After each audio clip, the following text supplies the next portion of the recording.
Coming in at number 98, we have Seattle Seahawks wide receiver Tyler Lockett, who, for me at least, remains one of the most underrated wide receivers in the entire NFL.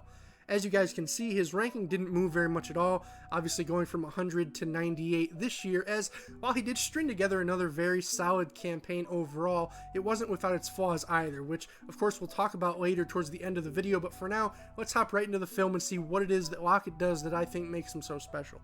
The first thing that jumps off the tape for me with Lockett is his acceleration, right? As it just seems like there's so many routes, particularly the inward breaking ones, as well as some deep and vertical patterns as well, where he's just pulling away before the defensive backs even really know what hit them, right? And obviously, this play, that's a busted coverage, but it's interesting because he isn't necessarily a burner. He ran a 4.4 40-yard dash back at the NFL Combine, but for me, his ability to reach his top speed quickly is what results in so many of these easy, wide open receptions, and really the first thing that makes him so special.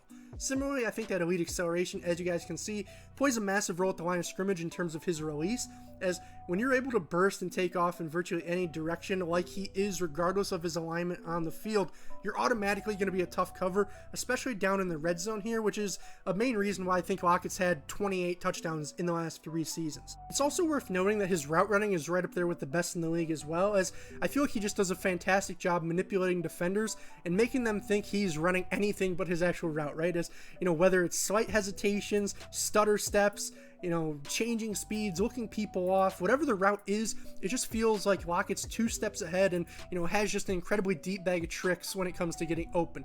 In fact, according to NFL Next Gen Stats, he and Tyreek Hill tied for the most yards of separation per target among all wide receivers with 100 plus targets last season, which I think is just a perfect reflection of what he's able to do.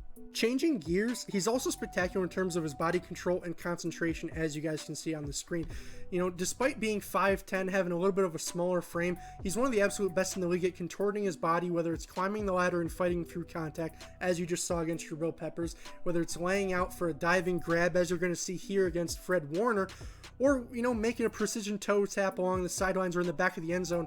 Lockett's just one of the absolute best, right? I would say he's, if not the best in the NFL in this regard, he's right up there towards the top of the list, right? Just very few are better than he is. This is an example of the toe tap grab where look at, he has a slight little hesitation there, gets wide open, back of the end zone, 6 points, right? How many other receivers in the NFL are able to get open like that? 1, and how many are hauling it in? 2. I'm not entirely sure.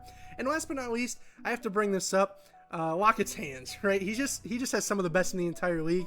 As one stat that I really liked was among the 15 most targeted wide receivers in the NFL last season, he had the 3rd highest catch percentage behind only Stephon Diggs and Devontae Adams, hauling in 75% of his targets. So, I've shown you guys some of the more simple targets, some of the pitch and catch ones. Now there you see some one-handed grabs. He's just phenomenal in that regard, right? However, I did say that I wanted to bring up some of the question marks. I would say with him it's consistency, right? As, over these last 3 years, sure, 250 receptions, 3,000 yards, 28 touchdowns. That sounds consistent, and on an annual basis it is, but on a game-to-game basis, he's one of the most inconsistent and frustrating guys in the league. He only had 2 games over 100 yards last season. Let that sink in. And I know on one hand he is sort of competing for targets with DK Metcalf now, but at the same time DK is also taking pressure off of him. So, it should be a positive relationship for both guys. But if you thought this was a positive video, if you enjoyed it, if you're a Lockett fan, a Seahawks fan, or just a football fan in general, make sure you guys like, comment, and subscribe so that way you're always in the loop with my future uploads. But for today, hope you guys enjoyed. I'm mic'd up, now I'm micing out. Peace, guys.